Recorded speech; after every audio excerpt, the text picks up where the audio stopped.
Okay, yesterday's lesson was about the politics after World War I. People wanted stuff and they were fearful of stuff, and then they have behaviors. If you didn't make a comment in Google Classroom about the cranberry zombie video, you need to get that in. Today's your first day of notes for this chapter. It was going to be on the Great Depression, which started in the U.S., but it spread to everywhere. Okay, the Great Depression was really an economic disaster that started in the U.S. and spread around the world. When you buy pieces of a company, you own a little bit, you get a profit from that. When that company doesn't do so well, you don't get as many profits. And sometimes people freak out and then they sell their piece of that company to go get something else. When a bunch of people start selling off their pieces of company, it's called a panic. And when a company is not doing so good, that means they can't pay their employees, which means they can't buy milk and bread and cars and houses and whatever, and then the whole house of cards come down. So it's kind of a multi-pronged issue here. In the world of finance, we are often quick to forget the tragedies of the past, yet valuable lessons are to be had by exploring their causes and effects. After all, in a world of ever-changing rules, products, and services, history is the one constant that can guide us through the ambiguity. So let's take a 5-minute history lesson on today's Plains Angle. The year is 1918, and after 4 years of conflict, the First World War is finally over. America has emerged as one of the victors, and is about to enter a period of economic prosperity and cultural change known as the Roaring Twenties. Things start off pretty strongly, as the post-war economy is seen to boost. Troops are back from the war, delayed projects are springing up again, and hey, more women are entering the workforce, meaning that more people have a salary to spend, and companies are looking for a piece of the money pie. So in 1920, we see our first radio advertisement, and it seems to be working. Recent inventions like the vacuum cleaner and the electric washing machine are becoming hot commodities. And hey, since things are looking pretty good, the banks are giving out loans to everybody, meaning that even more people can buy the latest and greatest gadgets. Before you know it, everyone's getting a car too. Henry Ford's T-Model to be exact. And with it, life is becoming a lot easier. Now you can do the Charleston across town and be home for your evening smoke. All of this is making companies very rich, and the average American is making good money themselves. In fact, people are starting to look for things to do with their newfound wealth. Buying a new laundry machine? No. A new car? Don't need it. Oh, wait, what about investing? Yeah, that's it. After all, why be rich when you can be more rich? So the stock market becomes a pretty popular practice, and with so many people buying, investors are finding it very easy to make money on stocks. Soon enough, everyone thinks they're next equals Warren Buffett, and I mean everybody. Cooks, shoe shines, taxi drivers, you name it, everyone's trading like a Wall Street tycoon, pouring their life savings into whatever security is hot that day. In fact, there's so much money to be made, people are taking out loans to invest even more, and banks are happily collecting the interest. By the way, those same banks are looking to invest more money too, and soon enough they begin borrowing money from customer bank accounts to buy stocks. But since things are looking up, no one's noticing, and overall things are going pretty well in America, financially anyway, and as we experience flapper culture, prohibition, and the rise of jazz music, people are making good money on the markets. By 1929, America's total wealth has doubled, and investments are up 218% since 1922. In fact, the stocks are rising so fast, companies are having a hard time keeping up and justifying their stock price.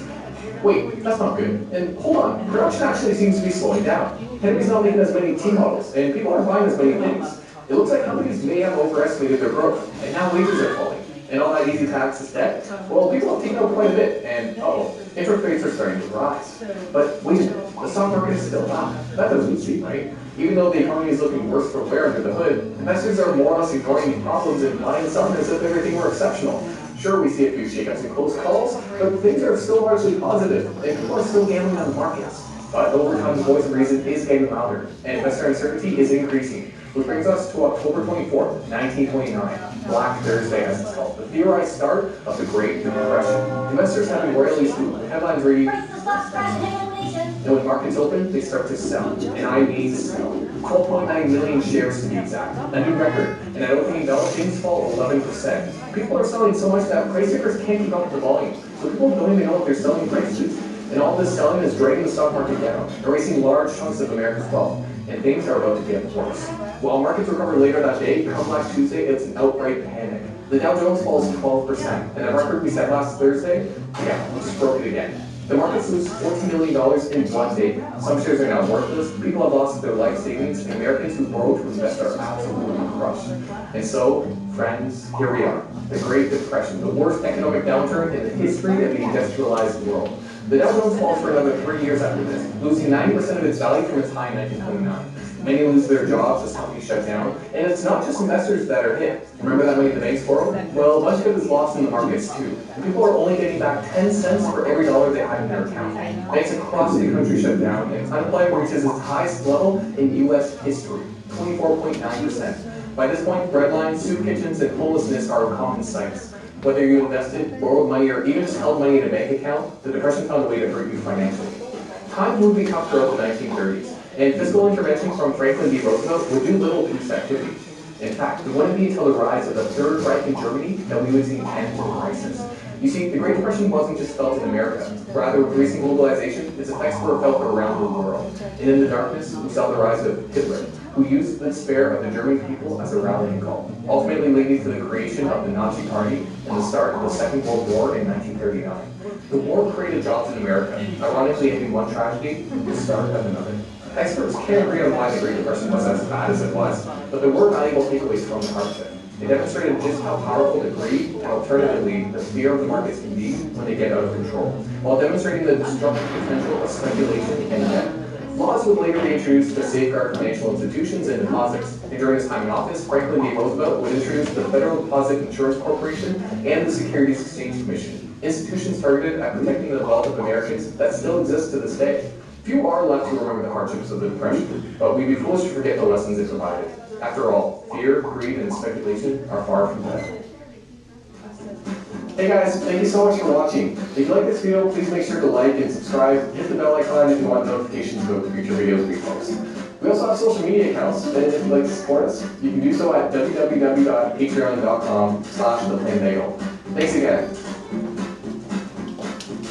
Okay, so the Great Depression, we're not sure exactly what started, but it was multiple things, and it was...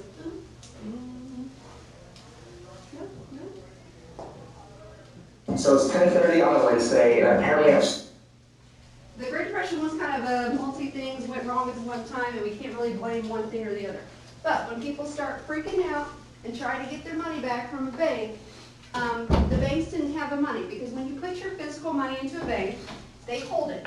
But they also give that money as loans to other people or businesses, so they can go do stuff, and then they pay a profit to the bank.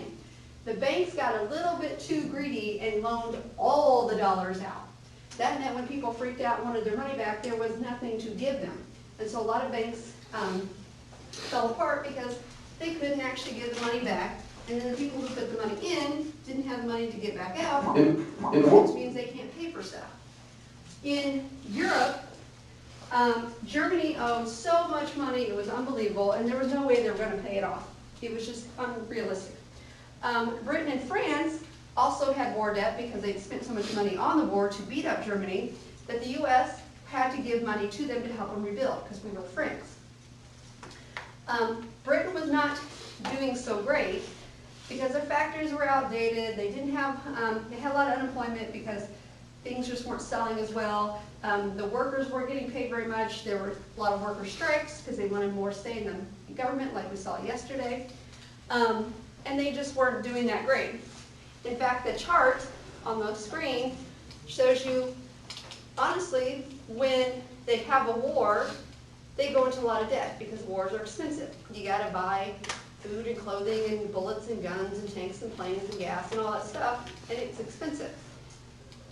But France had to also rebuild a lot of stuff because their buildings had been blown up, they had land messed up, you know, railroads and all kinds of things, and they had a whole lot of problems. And they argued with each other.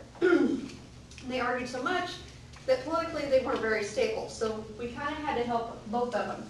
Because the U.S. was on a high, like a drunken high.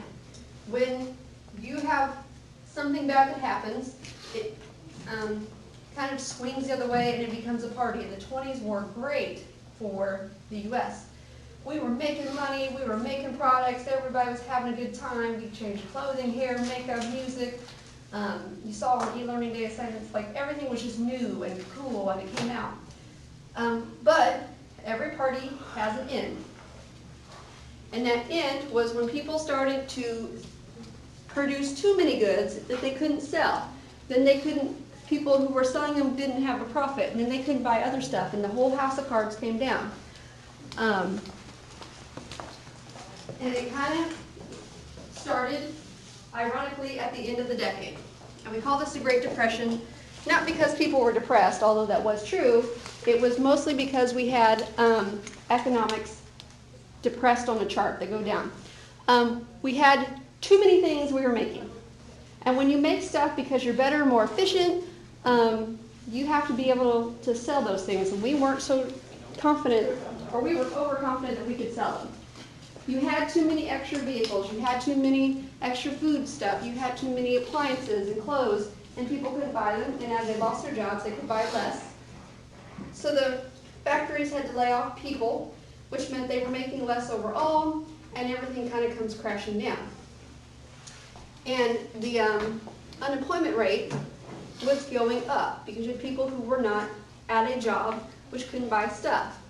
And ironically, you needed a war to fix it. Because when you have a war, you have to start producing guns and clothes and food and tanks and airplanes and all that stuff, and you actually restart the economy again. And as you can see, as we get to World War II, we have the lowest unemployment rates. We actually needed that war to get everything back on track, as bad as that sounds. Then, because we're not doing good, it hurts other people. Because we were doing so good, we were handing out loans to all over people all over the world. And when we can't, that means they don't have the money. And so you can see here that the banks were failing because people were freaking out, taking their money out. And then the banks couldn't make loans to these foreign countries, and then those foreign countries couldn't do stuff like fix roads and buildings and stuff. And then we have this kind of battle. If you have a good and you want to sell it in another country to make money, it might be the same price or better or less. If you add an extra tax to the things that are coming into your country to make your stuff look better and cheaper, it's called a tariff. And these tariffs kind of backfired because then people didn't want to buy American goods. So here's an example. If you have a cloth in Britain and it costs $4, and you have an American cloth that costs $4, that means the Americans or the British people should be able to pay $4 and get either cloth. But if we want to kind of make our stuff look better, we add a tax to the British cloth, and now the British cloth costs more. That means people are more likely to buy an American good, which is what we wanted. But it can go the other way. If our stuff costs the same as Britain, and Britain adds a tax to ours, then ours is the more expensive stuff. And that means we'll sell less in Britain. And so this is, we still do this. It's to make our stuff look better, but it goes both ways. It is a double-edged sword. And so if you add a tariff to other people, they will add a tariff to you. And we kind of had this battle with China the last couple of years. There were people who had ideas on how to fix it, but they were not the same. The president at the time of the U.S. was Hoover, and Hoover's solution was to do nothing, let it work itself out. The government's not going to do anything. That's laissez-faire, hands off. Then people will start to blame him for it. Now, he did not start the Great Depression, but he took blame for not helping at all. And they saw him as a top person in the U.S. who should have been helping. He's up for re-election. FDR is the other candidate. FDR was the nephew of Teddy Roosevelt, who was the guy on the horse with the little glasses in the Night of the Museum movie that comes live at night. This is his nephew. His nephew has this whole big plan to save everything, and that's a good sell. People believed him, and they voted for him a lot. Jake Walters, come to the office. Jacob Walters, to the office. Part of this New Deal was a whole package of a bunch of solutions that FDR comes up with. First, he wanted to regulate the stock markets, like make it so you can't just go sell everything off. Make it so you can't sell a company's stock if you know something like insider stuff about the stock. He wanted to protect bank deposits. So now if you put money in a bank, that bank must keep a % of the money actually on hand. So if you go in there to take money out, they actually have it to give to you. They can still make loans and stuff, but they got to keep some like on hand. He created a bunch of jobs. The government hired a bunch of people to do public works, like build dams and bridges and roads and buildings and schools and stuff like that. So if you have a bunch of people employed, they get paid, they go start buying stuff again and everything revs up. He also gave farmers aid. So if a farmer plants something and there's bad weather and that crop is lost, that farmer would be out of money. But the government will give them the money that they would have made to make it even. So that farmer has money to go the next year and do a new crop. Because we don't want people to like quit farming, because if you quit doing food, the whole human system is in peril. And we still do this for farmers. And Social Security, which has been a huge topic in the last couple of years, because we still have it. When you work, as a young person and you get old, you pay a little bit of your check into the Social Security account.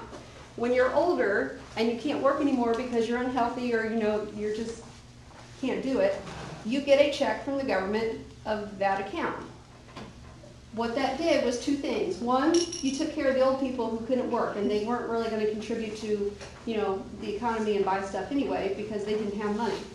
And if you give them money and they can be at home, they have the money to buy things and they don't need jobs. That means it opens up jobs for the younger people so they can work harder and produce more stuff and have more money to continue paying for the old people. So it's kind of a 2-for-1 deal there.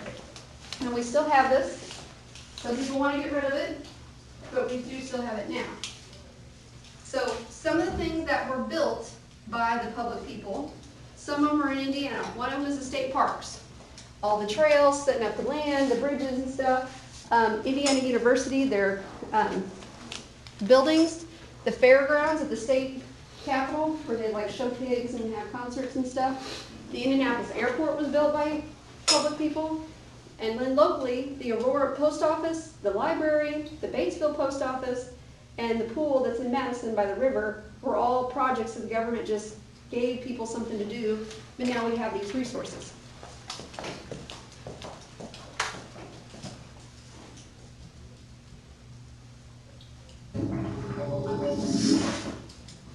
When Franklin Roosevelt became president, he offered a New Deal for the American people. What was the New Deal? How was it put in place?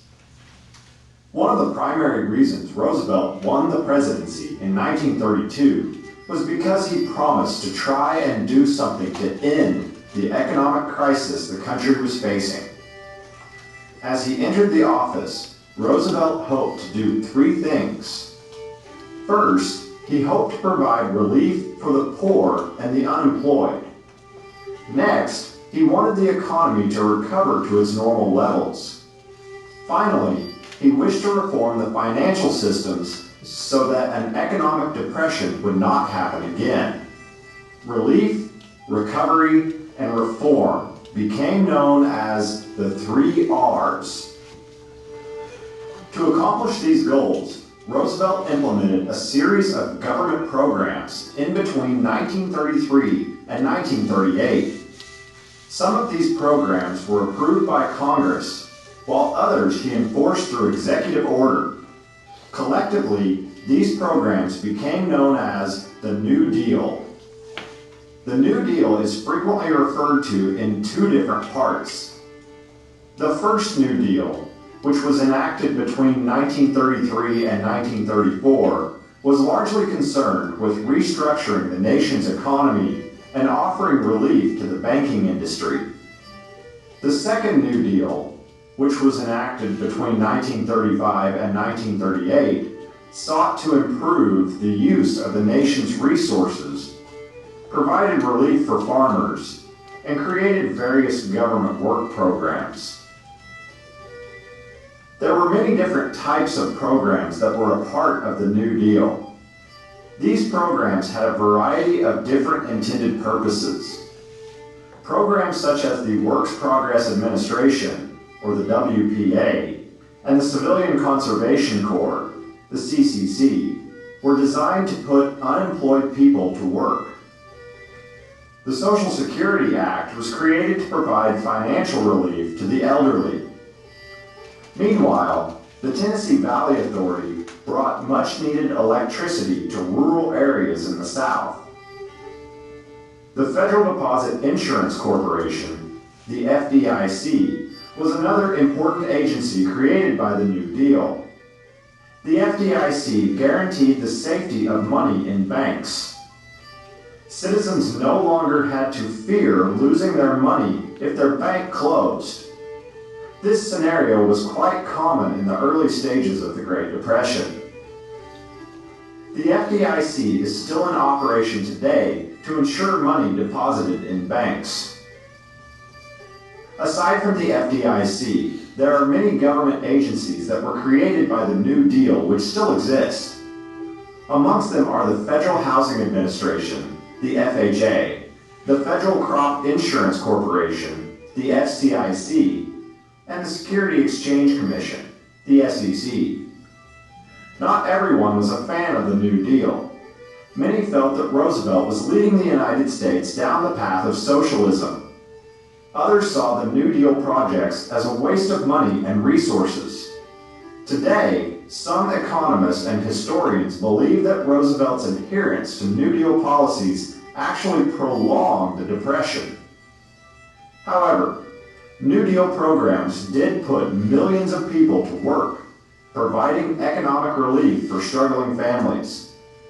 The New Deal initiatives also allowed for construction of roads, schools, parks, hospitals, and many other facilities that were needed throughout the nation.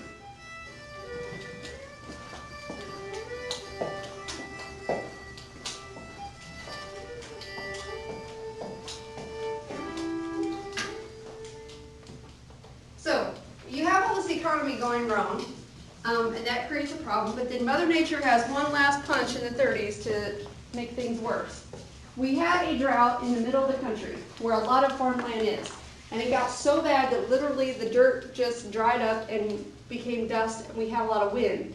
So you have these dust bowls, and that is an actual picture of a dust cloud. And based on the size of the house, it's probably 20, 30 feet tall, and you cannot see inside of it because it's that thick. And you just had these rolling clouds just going across the middle of the country in like Nebraska and Kansas and Oklahoma and Texas, and people were just like buried in some of this stuff. There'd just be a layer of dirt on anything. If you had asthma or eye issues, that was also a problem. And if you couldn't grow any food, and you didn't have a job, and your house was destroyed by these, dust bowl winds, you had nothing to keep you there. So a lot of people would just pack up and leave somewhere else. But this mass migration meant there were people living in tents, just kind of along, they're going east or west, and they didn't really have anywhere to go. And so you have these pictures, because you had a journalist follow these people, and the picture of the woman with her baby there, she's very skinny, her kids are skinny, they're all filthy, they're living in a tent, she looks really depressed. Became one of the most famous pictures in American history because this was the total opposite of what the 20s were. The 20s were a party. It was called the Roaring 20s. We had good hair and makeup and clothes and parties and alcohol and cars and appliances, and then now we have people who are literally homeless, living in a tent and starving. And so it was a big swing, and psychologically hard for us to accept that that was happening in their country. We gotta blame the parties for it then. Huh? So then we gotta blame the parties for it. Every party comes to an end. Oh, wasn't the painting called Migrant Mother? Mm-hmm. Yep. It's Ansel, I think was the name of the photographer that carried them, but you didn't have a lot. And after the pandemic in 1918, we're back to wearing masks because we literally can't breathe the air, it's full of dust. And whatever chemicals might have been in that dust at the same time. So when you have people who literally have nothing left in their life, it is going to kind of breed some of this nationalistic, we want a different change, we want a different government kind of talk. And it's sad to say it, but we needed World War II to happen so we could have that war machine start up and have the government spend money on things that would get people back to work. Okay, I'm going to open this. I will take your best score on Brain Pop. Hey Moby, how's the day trading going? Dad wanted to know if you're coming down for breakfast. Dear Tim and Moby, what was the Great Depression? From Addie.